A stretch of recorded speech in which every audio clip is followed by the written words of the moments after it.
Loved ones. Let's go to Rita Cosby. You are outside the church, I understand, in Newtown, Connecticut, where people are coming together and trying to support each other through this terrible, terrible time. Rita. You know, Jane, this has just been incredible, this outpouring of support. The church inside is a large church. It's a large Catholic church here in Newtown, just a short distance away from where that horrible school shooting took place, about 4 or 5 miles from where the mother was killed in the house. We just left that area. And the whole church is packed inside, and you can just see, take a look over my shoulder, just the enormous outpouring of support. Hundreds upon hundreds of people from this community coming. And when I was walking up, I could just see them. They were all crying, so emotionally moved, because we had been told that about 7 to 10 members of this church actually were lost, were actually killed in the shooting. Remember, families, this is a very small community. Everybody knows each other.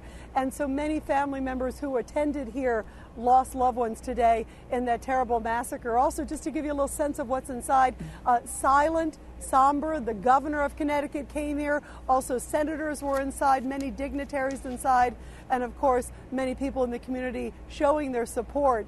In addition to this, Jane, I also just came back from the neighborhood. This is the area where the Lanza family was living, where Nancy Lanza was living.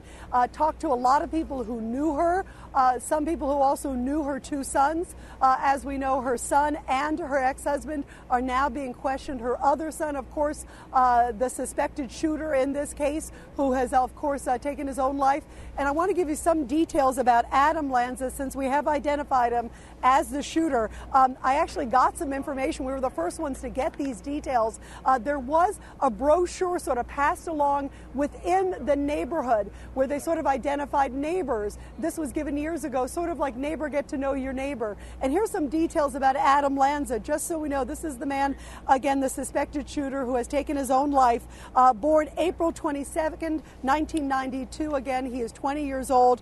And his interest, was done a couple of years ago, says he likes soccer, skateboarding, and video games. And I also talked to neighbors. We were talking, I just was listening to Mike Brooks saying there on the show, Jane, with you, usually the warning signs.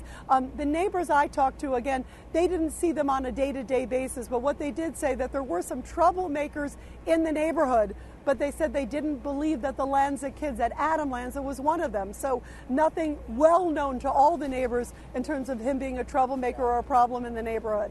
Back to you.